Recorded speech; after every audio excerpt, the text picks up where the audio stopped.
Hey, what's up, people? So today I'm just gonna do a small minor update on the Blue Eyes deck and give maybe a small combo tutorial on how to play the deck in case you're curious. And I'm sure there's plenty of videos out there already that showcase how to play the deck, so I won't go into too much detail or show you the most basic combo and go from there. Haven't really gotten out to play too much.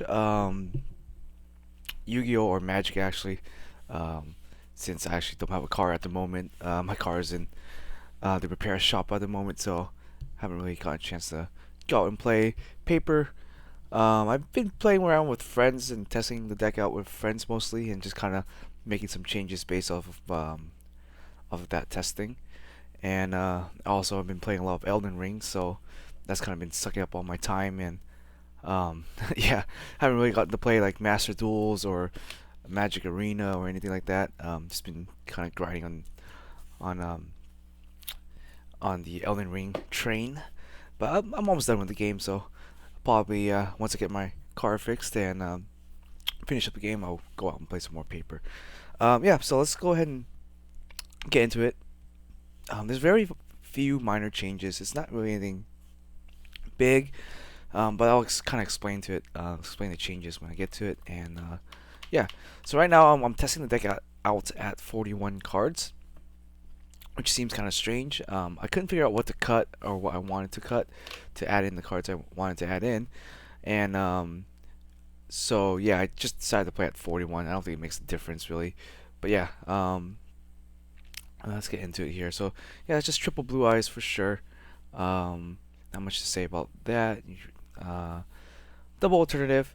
You can cut it. I guess you can. I can technically cut this to one, but I still like the two. I still like having one in hand, playing one turn and having another one in hand as sort of a backup play. And it also counts as a blue eyes white dragon while it's on the board or in the field, which you kind of need sometimes for blue eyes jet dragon to work or blue eyes abyss. So yeah, it's technically you're playing five copies of blue eyes white dragon with this ratio. Yeah, the reason why you want to play more of the regular blue eyes is because uh, Lord of um, Lord of D and some other stuff require this card to be sent to the graveyard, or you're only a normal monster, so it's the only card you can bring out with Azure Eyes and stuff like that. So yeah, and it's easily searchable with the stones, and summonable with stones, either Stone of Ancients or Stone of White Stone of Legends. So that's why you play the triple. Um, Easily searchable. Um, you can use it with a couple of other cards in the deck. So yeah. Um, Next off, mentioned in my last update or profile, I really like Double Jet Dragon. It's been working really well. You can use him as extender. He works really well with alternative because if you summon an alternative, you have a Jet Dragon in your hand or in the graveyard, and you pop something with the alternative, you can then special summon the Jet Dragon. So it can kind of work as an extender, works as an extra threat. So there's plenty of opportunities for you to just like spam your board with a bunch of like blue eyes stuff. Like when I combo off really well, I'll end up with like I don't know, like four or five, 3,000 beat sticks on the board, and you just threaten to kill your opponent if they don't have anything to kind of block all of that. But yeah, double jet dragon. Plus, if one of them gets banished by an opponent's like a DD crow or something, you have another one to back it up, and they work both off of each other too. So if you have somehow get both on the board, then your opponent just can't blow up anything you own, which is kind of nice because they do work off of each other's effects, so they do protect each other. So you have two of them on the board. They can't Regeki you. They can't Lightning Storm you. The only really thing they can do is they can maybe evenly match, I guess, if they were, or like I guess if they raw spear mode you or evenly match or Nibiru you, then yeah, obviously there's not much you can do about that. But yeah, you're with both on the board. You're impervious. Your entire board is impervious to any sort of removal outside of banishing the cards and stuff like that or tributing them off. So that's kind of nice bonus effect. Um, and the cool thing is his last effect. Sometimes you don't really see it too often, but um, he works really well with what's his face, the Lord of D, because when if you control this let me just grab the Lord of D real quick. Well, he's not really Lord of D; he's the Dictator guy. and they decide to attack you, people will make the mistake of like declare an attack, and when they do declare attack, you can to control their attack. If you redirect it to Blue Eyes Jet Dragon, you can activate Blue Eyes Jet Dragon's effect and actually bounce that attacking monster or bounce any other target on the board that you want to. So I didn't realize Jet Dragon works. I thought it only worked when it attacked, kind of like Construct. If you ever played Shadow Construct, works when it attacks. I guess it's basically it's Shadow Constructs. When it attacks or when it gets attacked, its ability you can choose to activate its ability to just return whatever you want um, on the board back to the hand or whatever. And so yeah, I mean when we have those two out on the board, it's pretty good. Um, yeah, but not much to say about that there. So I really like the Jet Dragon and Abyss Dragon here. Pretty a nice card, especially when you combo off with um, the Formless Synchron combo. I guess the only thing is, you definitely don't want to draw this. Like that's why you only play the one, because you want to search it out with and summon it with the Stone of the Ancients, and you don't. There's no way for you to really actually summon this thing out outside of like a Monster Reborn, or maybe a Dictator. Because yeah, there's oops, my hair is on my mat here.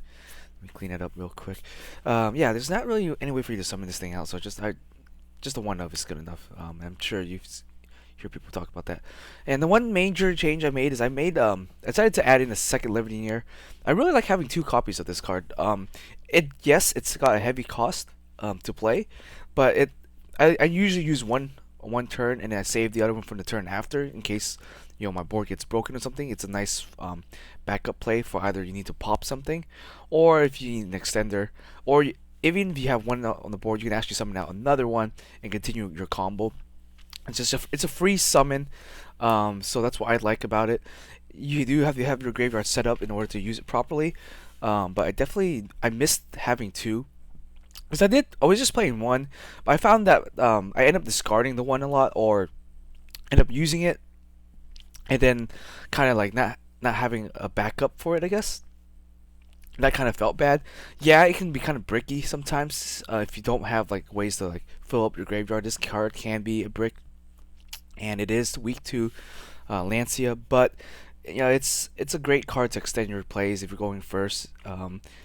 Whether you search this out or you see it in your hand, it's always been good. I always liked it, and it works well with the Chaos Space. It works well with Chaos Emperor, and any of the air banish, you can kind of recycle your stuff anyways. So and that's what I really like about this card. Oops, I kind of knocked the camera over there. Yeah, I really like the card at 2, and I like searching it with the Abyss Dragon, or I like searching it with Chaos Space, or I like searching it with Melody, and I just like having two copies as a sort of backup, and it's always been kind of nice there. Next off, the Chaos Emperor. Yeah, works well with this. Works well with Jet Dragon. Pretty synergetic there. Good extender also. And then right here, just still the triple Lord of D. I still like this card. Great extender.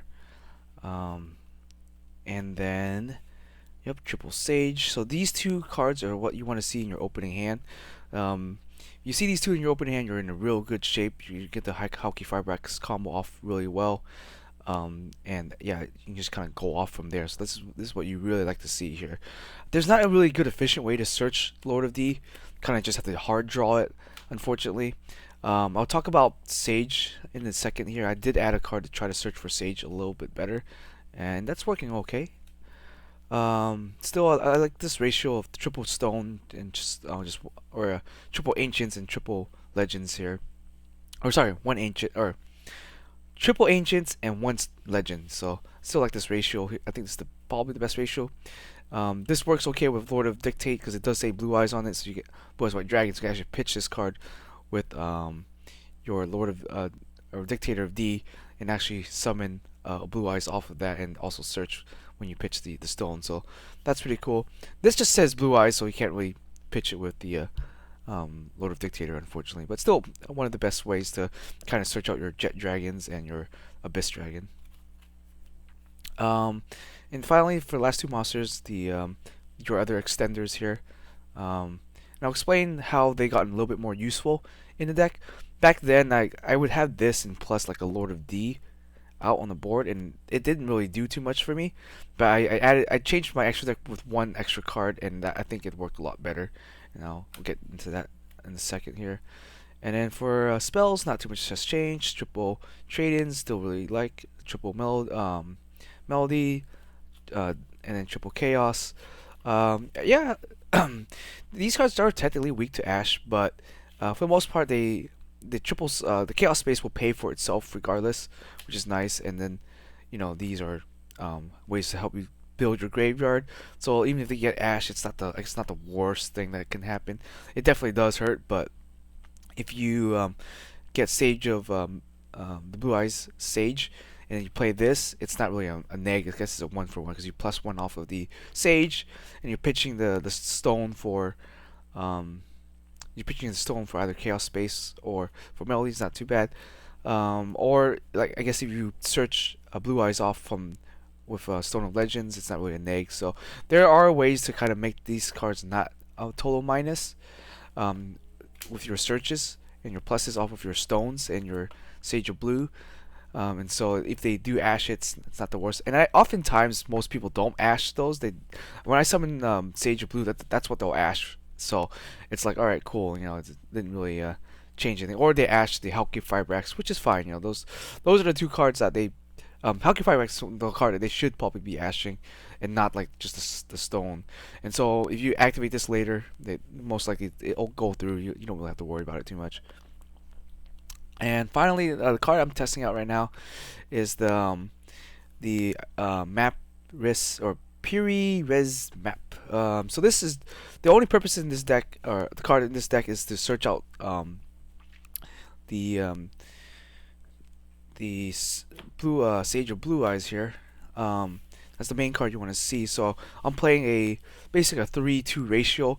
I don't think you need to play 3-map. 3-map seems a little cloggy, and it seems like you would open up with like this in the hand. It's kind of, you don't really want to open up with this. I don't want to open up with one or the other. And having 2-3 means that you can always, if you draw one of them, you're gonna and draw one of these later. You can always kind of use it to search the other one. So I think the 3-2 ratio here is probably the best ratio to go. And this card does cost a ton of life points to use, so yeah, just be careful with that. You don't want to put yourself in an OTK range if you have a really weak board or something like that. But yeah, just because we're playing 41, so I guess you technically cut this out if you wanted to play like a 40 card deck. But I decided to go 41 because you are drawing a lot, you are searching a lot, so you are thinning your deck quite a bit. And the cards I took out were I think I took out Return of the Dragon Lords, and I took out the what is that card called? Guard Dragon Legacy, I think. So I took out the Graveyard Revival for more just searchability. It's just for more consistency, because those cards, while they're great, we don't really need our graveyards that much to like Reborn, because then we're using sorry, I got like hair follicles on my mat for some reason.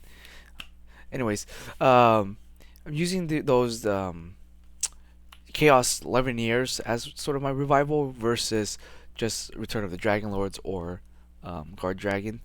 So I cut those out and then added the map in, and that has worked pretty well. Yeah. And then the last couple of cards, just triple skill drain, and then just the one-ofs here. This is just to protect yourself from Ash, I guess, if anything.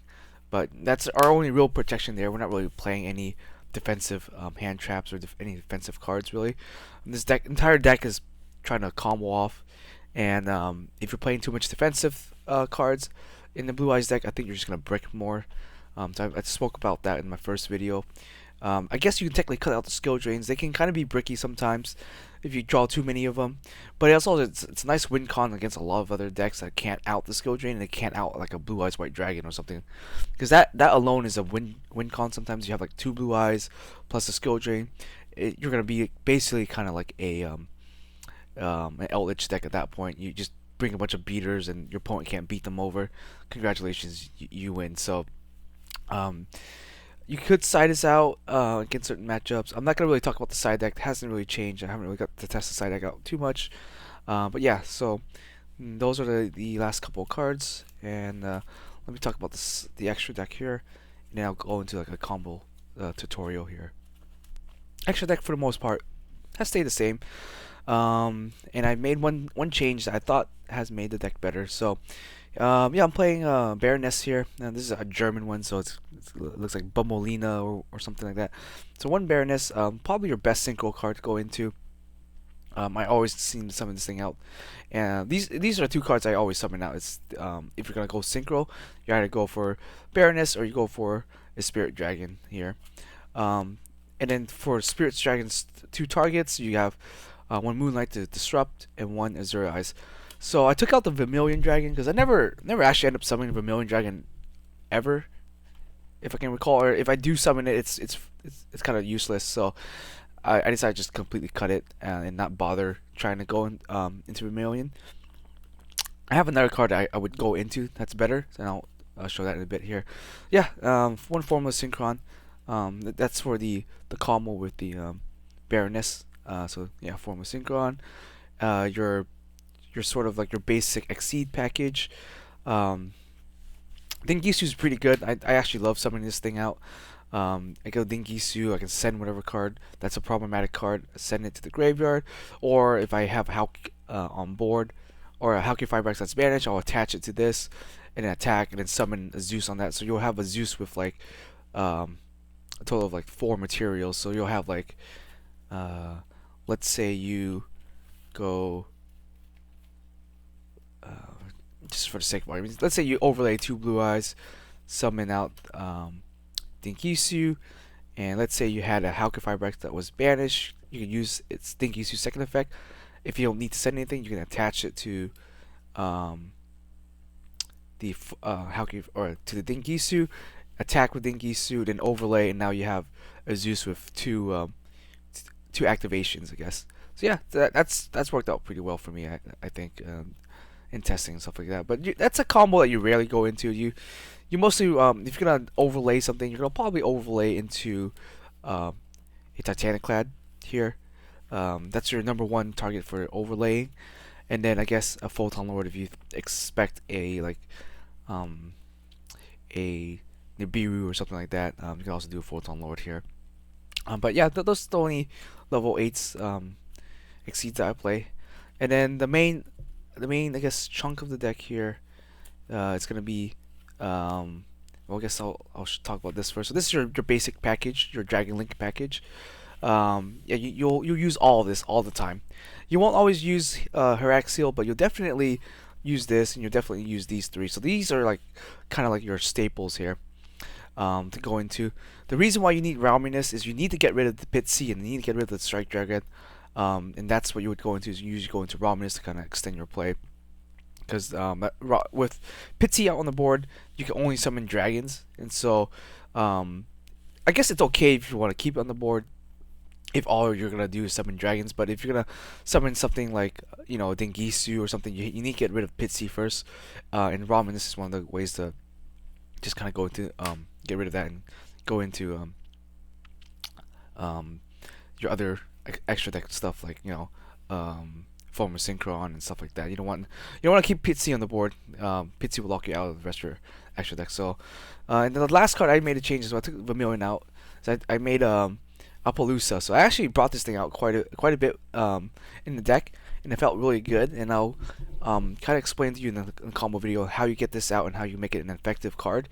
So sometimes you end up with a board with like 3 or 4 different negates, and it's kind of crazy. I didn't realize that until my friend told me, "Oh, you can just go into Apollousa after this end board." I was like, "Oh shit, I didn't realize that." So I actually bring her out. When you have the full combo or a good like setup, you can actually bring her out. Plus, like have a Bumbleina. I keep calling it Bumbleina, but it's Baroness. So you have Baroness out, and you have like a couple other. Sometimes you'll have a Titaniclad out also, and like this board alone right here is very difficult for your opponent to kind of beat. And yeah, I'll kind of explain how that works here. So how she also works is that if you have her and you have a Titaniclad out, she will not die to any like attack, I guess, because if they try to attack it, you can just force them to ram into the Titaniclad. Or if you had a I guess if you had a Dictator of D, either one, either a Dictator of D or you had a Titaniclad out, you could force them to attack something else, and that way you can protect your Palooza if she's on the lower side of the attack points. If she's like 1600 or 2400, she often risks dying to like a Prankertops or something, for example. They summon Prankertops and they just run her over. It kind of sucks. So having these two out is great. Um, your other option is to do IP Masquerena into Avermax.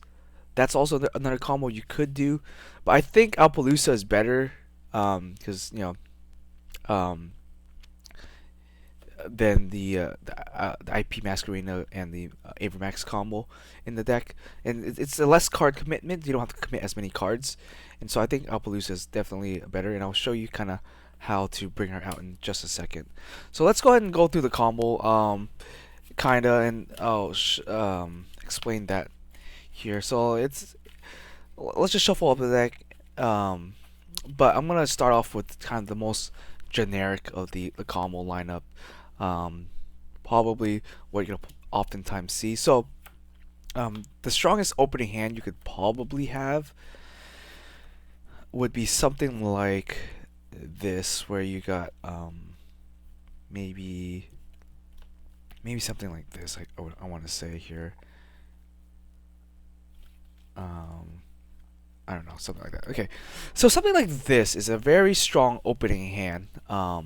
If you had something like this, oftentimes you'll have like two of the three here or two of the five here, and that's oftentimes good enough. Um, but yeah, so I'm just gonna start off with just the most like, I guess, positively best opening, assuming your opponent really doesn't have much interaction, and oftentimes that is the case. Like they might have one or two, maybe two at best defensive interruption, but most time you can play through one disruption and still bust out a pretty crazy board. But let's say for the sake of it, they didn't open up any interruption, they did not open up a Nash, did not open up an impermanence or like a Nibiru or something. So ideally you summon out Sage here. You're gonna activate Sage. Depending on what stone you have in hand or what other card you have in hand, I guess. If you've had a stone in hand, I would search for Legend. But if you had, it just depends on your hand. But right now we're going under the presumption that we have the best possible opening with no interruption from our opponent. So let's say you summon him out, right? So I need a field center for this, I guess. So it's gonna kind of it does kind of matter a little bit. So I'm just gonna put my Darkstalker field center somewhere up there. Anyway, so you summon him out. You search for a stone. Ideally here you're gonna do this. You're gonna pitch these two for sure. Probably gonna search this out with the Melody, and most likely a Liveneer, and then Blue Eyes off of the stone. So this is gonna be my graveyard over here in the corner. So you have that, right? It's a pretty good opening. Then you can also activate Lord of These effect. You can pitch your Blue Eyes to your graveyard, special summon him. If you really wanted to, here's another thing you can do. You can summon Blue Eyes by his own effect. And if you really wanted to, you can go Dictator of Deeds, send this card to the graveyard, and then summon out another Blue Eyes White Dragon. So you can have like right there already 4 monsters on the board, and you're still up cards technically.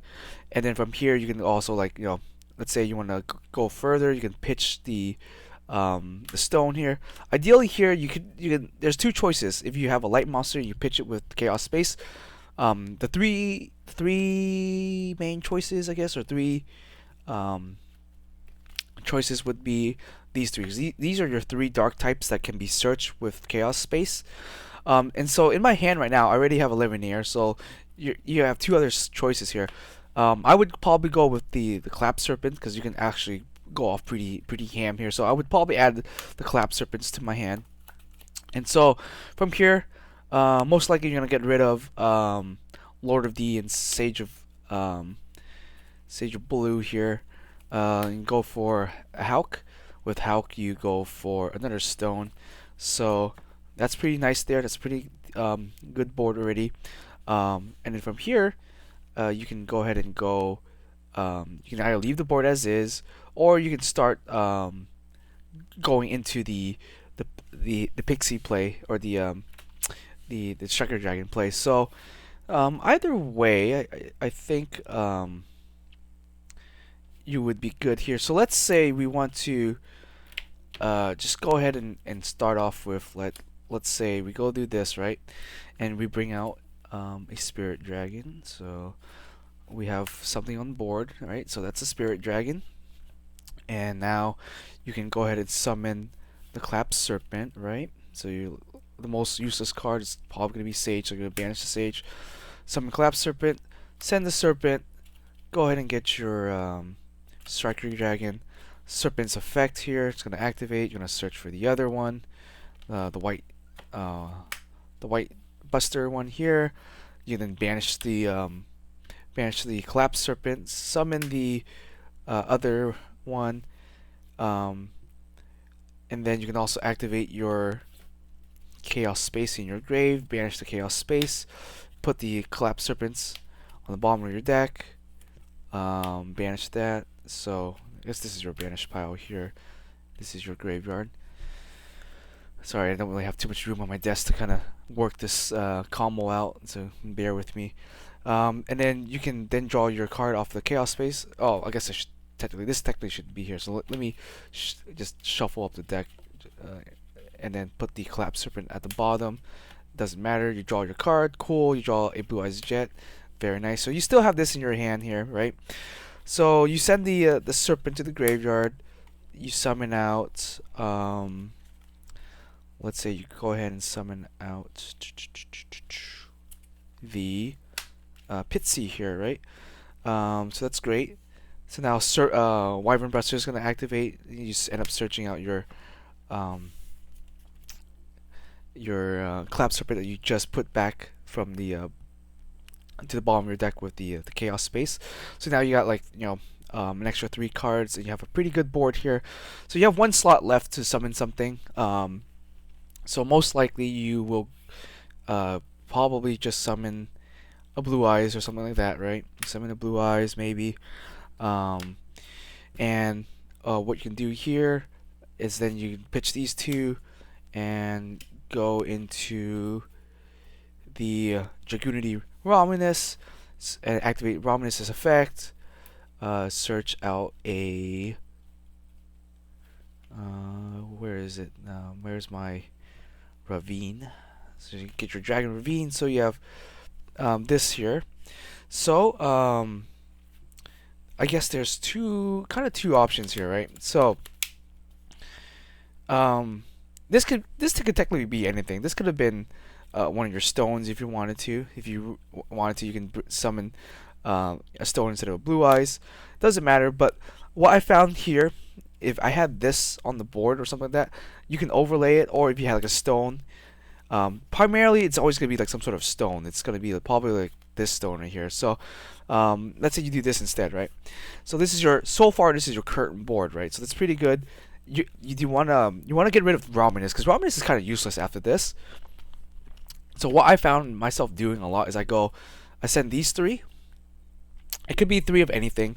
It could be 4 if you're really greedy. I guess you can do a 4, but you could send these 3 to the grave, and then you go into an Appaloosa. So now you have an Appaloosa on the board that has 3 the 2400 attack on there. So you have Spirit Dragon, you have a Hulk, her, and the Spirit Dragon. And you can go further from here, and like how I mentioned, since you have this in your hand, what you can even do now is you can go Chaos Levineer. You can actually save this if you have a good combo like that. Save this. Doesn't really matter too much what you banish. I guess you can banish a Clap Serpent. Let's see here. What else do we want to banish? Probably these 2. I want to say, or maybe a Blue Eyes here plus a stone. I don't think we're going to be using the stone anymore. And then you can go ahead and summon out a blue eyes, one of the blue eyes there, right? And then here you would overlay these two into whatever you really want. Most I'm gonna recommend overlaying into a Titanic Clad, so that way Titanic Clad can protect the Alpaloosa, and that way you yeah, this is a good way to kind of protect it. And then from here, since we have a bunch of cards in our hand that are kind of useless, you could use Ravine to dump a Jet Dragon or dump another stone. So I think we have two stones in the graveyard right now. Yeah, so we have two of the regular stones in the graveyard. If you only had one, then I would recommend using the Ravine to dump a second one. You generally want to dump two stones in the graveyard on your first turn. That way you can plus pretty hard off of it. So like, but right now since we have two stones, we can just keep these cards in our hand. We don't really have to do anything with it. Just you can just save it for the turn after. Um, but yeah, so you're gonna end your turn here. 'Cause you want to make sure you have two open spots. If you have two stones out in the graveyard and you have two open spots, you're gonna activate uh, both stones effect. It's, Stone of Ancients here, and the two primary targets you're gonna summon out are gonna be these two. So you want to summon this out. I guess it could be in defense mode. It doesn't really matter. You're gonna summon out Jet Dragon. Summon out Abyss. Abyss is gonna activate, and you're gonna search something. So you can add the Chaos Emperor, or you can add another Legionnaire. It's up to you at that point what you feel like you need. Um, I usually add a Legionnaire for a backup plan the turn after. So yeah, that's gonna be kind of like your this is a really good end board here. So you have Jet Dragon, which is gonna protect all your stuff from destruction. So if they try to Regeki you or they try to Lightning Storm you, you're pretty much set on that, so you don't have to worry about that. If they try to attack you, they try to run over the Alpaloosa, you have a way to inter you can interrupt it with the Titanic Clad's effect here. Negate that. You have three negations with the Alpaloosa, and then you have Spirit Eyes for whatever you need Spirit Eyes to do. So let's say they proceed with their turn. They activate a card effect or something like that.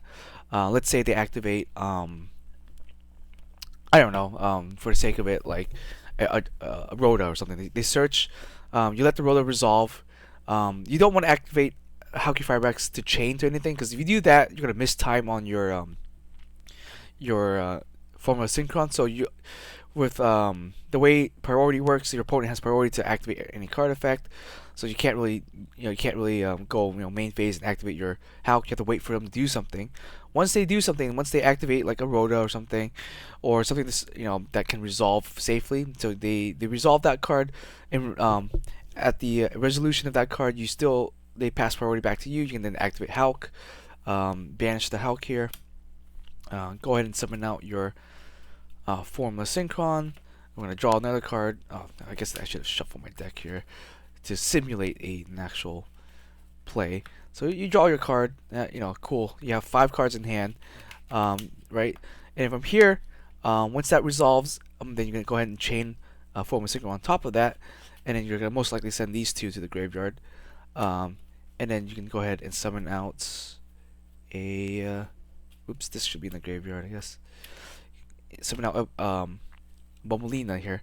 So basically, yeah. So like, as you can see, I've used every single card in my extra deck so far, save for the 3 cards here and these cards for the Spirit Dragon, and then like I guess a backup plan for if you need to get rid of something. But yeah, so you basically have a spell negation, 3 negation with the monster effects, and a negation of an Omni negation for anything here. So that's a total of like 5 negations they have to play through. You have a graveyard negation with the Spirit Dragon. You have interruption with the Spirit Dragon. You have Blue Eyes Jet Dragon to protect your board from destruction. If you have another Jet Dragon in hand, great. If they pop something on the board or they try to, you can respond to that, summon another Jet Dragon, and then now you have basically 2 Jet Dragons.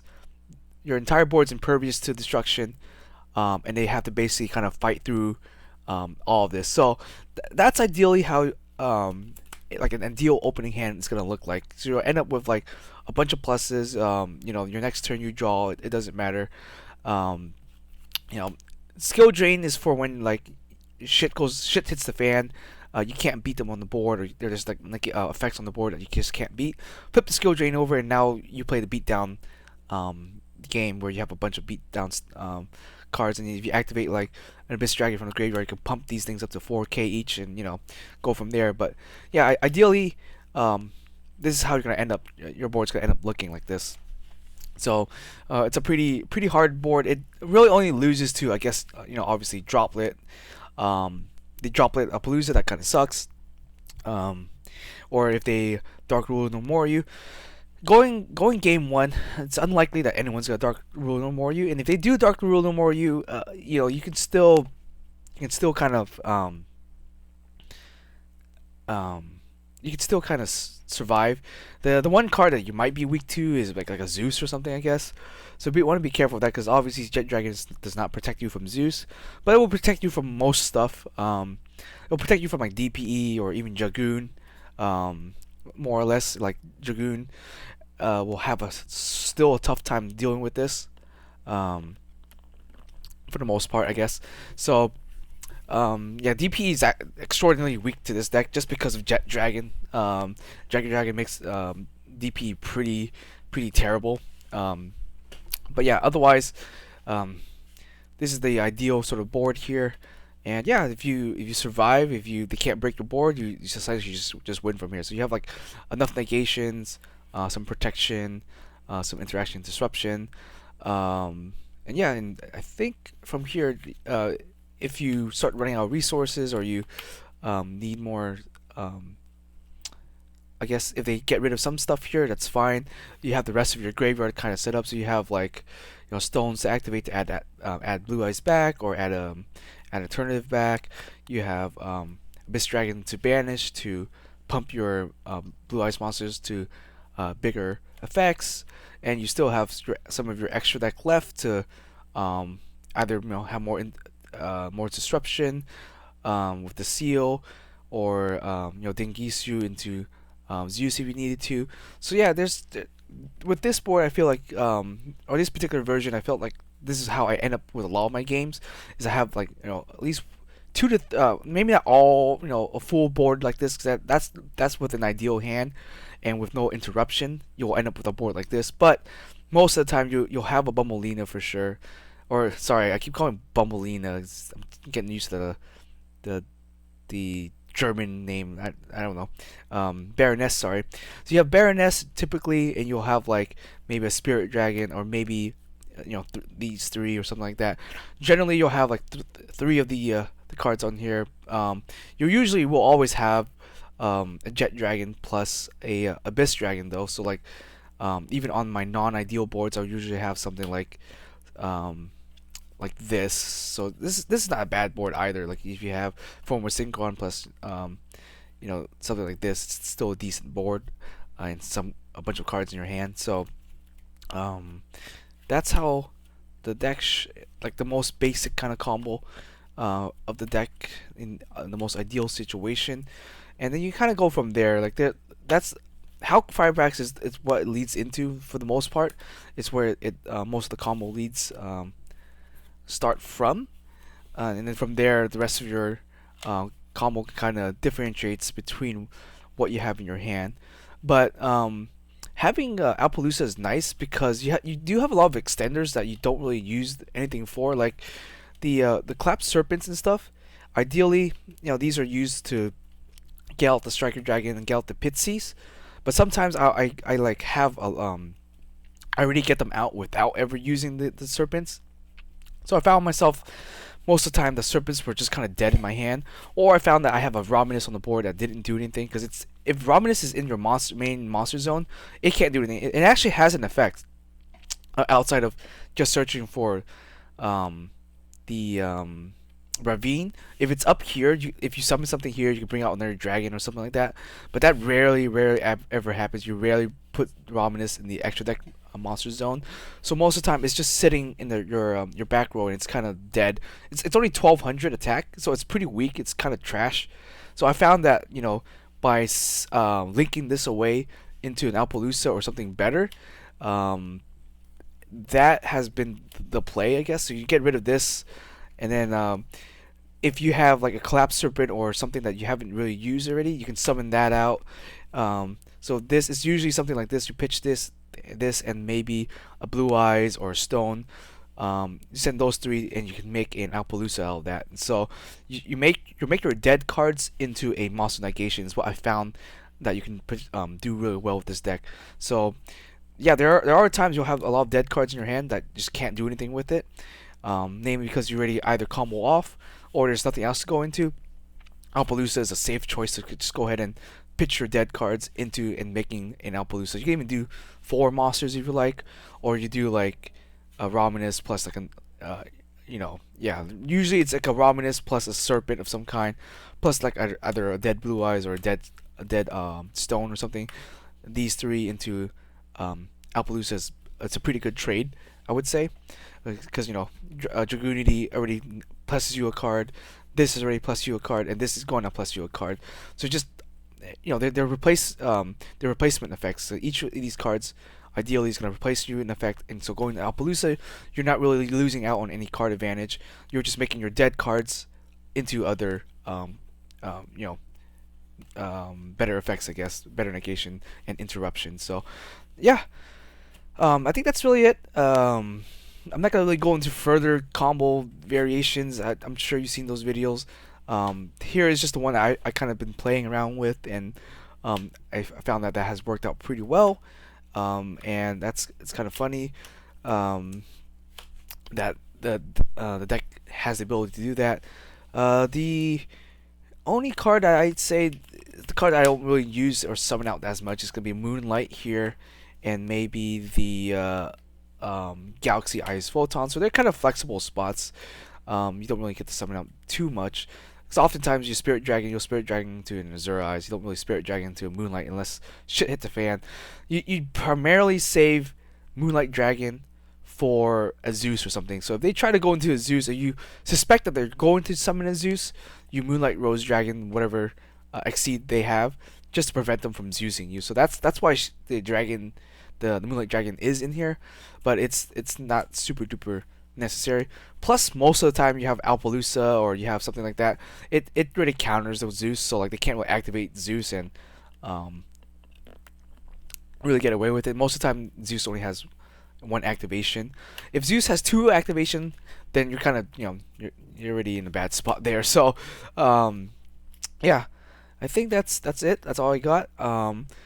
In terms of the only card I replaced was in the extra deck was this, and I thought adding Alpaloosa has been a really good choice. Like I mentioned earlier in the video, you could try Avermax with Masquerena. That's another combo you could try out, but that requires 2 card commitment. Plus, Avermax is not that strong on his own.